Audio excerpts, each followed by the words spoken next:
Controversial cross-dresser Idris Okuneye, popularly known as Bobrisky, was on Friday sentenced to 6 months imprisonment without an option of fine for abusing the naira. Justice Abimbola of a federal high court sitting in Ikoyi Lagos said the jail term would commence from March the 24th, the day of his arrest. Kemi Foladeyemo has more.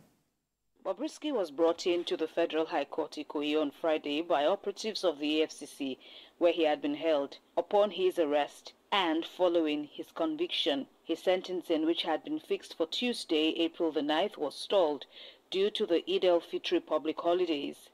On April the 5th, Bobrisky had asked for leniency after he pleaded guilty to charges of naira abuse filed against him by the anti-graft agency. He told the court he was unaware of the laws and acted ignorantly. The cross-dresser also promised to use his social media platforms to educate Nigerians on the illegal act. The court also struck out the money laundering charges, retaining the 4 counts bordering on tampering with and spraying the naira. The offences, which were said to have been committed multiple times at various social events in Lagos, are punishable under the Central Bank of Nigeria Act by a 6-month jail term or a fine not less than 50,000 naira, or both jail term and fine. The controversial cross-dresser Bobrisky has been very open about his transitioning from a man into a woman. But prior to his sentencing before Justice Abimbola Awogboro of the Federal High Court, Ikoyi, on Friday, the judge asked for his gender. He replied, and I quote, "I am a man." The judge applied the full weight of Section 21, subsection 1 of the CBN Act of 2007 in handing down the 6-month sentencing on Bobrisky, saying this will serve as a deterrent to those fond of abusing and mutilating the naira. Kemi Foladeyemo, TVC News, Lagos. Now, for more on the court proceedings, I'm joined by Oladotu Hassan. He's the President, Yoruba Council Worldwide, and Secretary, NBA, Ekpe Branch. Good to have you join us. It's a pleasure to be on your program this evening. So many people did not see this coming. I mean, they were expecting an option of fine, especially because his lawyer has also argued that he's a first offender.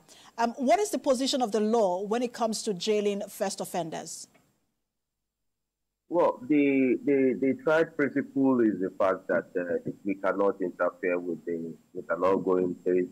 It was earlier a pending matter that no one can interfere with the discretion of the judge. The judge has the utmost power to determine every matter before him. So what has just happened is a matter of the law. It's not a matter of sentiment.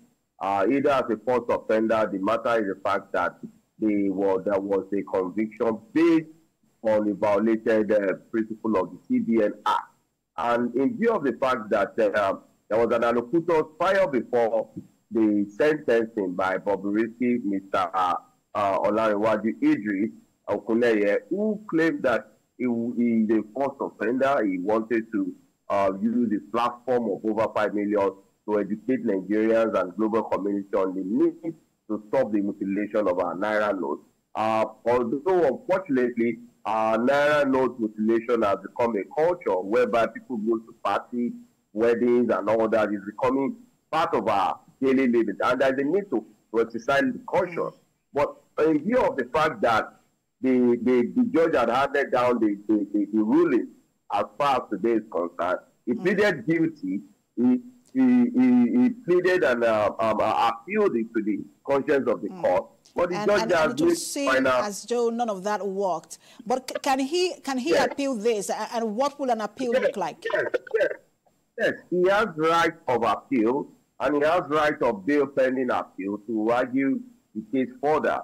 But be that as it may, the fact that this matter is like this, it is more of a social correction. It is more of trying to inform the general public. I want to use this medium for the fact that he has been convicted and he has shown very diligent remorse. And that on its own is enough for us to appeal to the office of Mr. President and that of the Attorney General of the Federation to grant amnesty and pardon. Because for someone to have done that and show that utmost correctness in himself, that is ready to show thyself approved. And if the president can use his eyes of mercy, because that's the only office that has the utmost power to set aside this by amnesty and pardon through prerogative of mercy.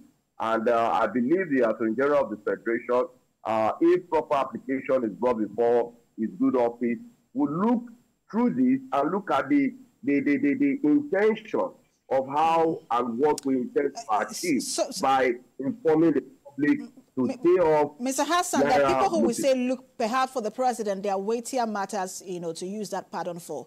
But I also wanted to ask you, are we likely to see now zero mutilation of the naira? Because some have talked about selective justice in this case.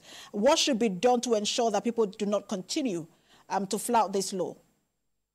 Well, EFCC has to really prepare their dragnet, and they have to really open every vault of prisons and every vault of cells, because the Nigerians, as many as I know, and maybe just as I introduced in my introduction, that naira spraying as parties is more or less part of our culture in this part of the world, especially the southern region, even the whole of the country.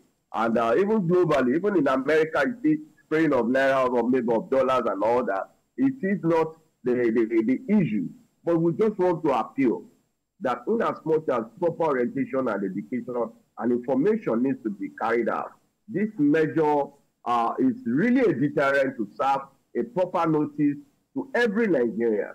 And I want to implore those on the social media not to see it more like a selective justice. That was an investigation, and the investigation pointed towards an issue.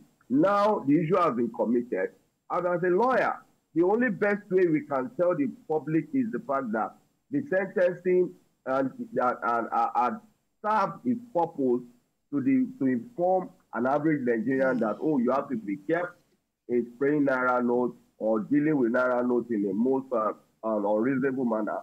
But just as I rightly said, because the accused person have really washed his hands, trying to tell the whole world that, yes, I come that claim. Well, have mercy on me. I guess that would depend on the Court of Appeal if his lawyer decides to appeal it. Thank you so much for your time, as always. Always a pleasure, lawyer Oladotun Hassan.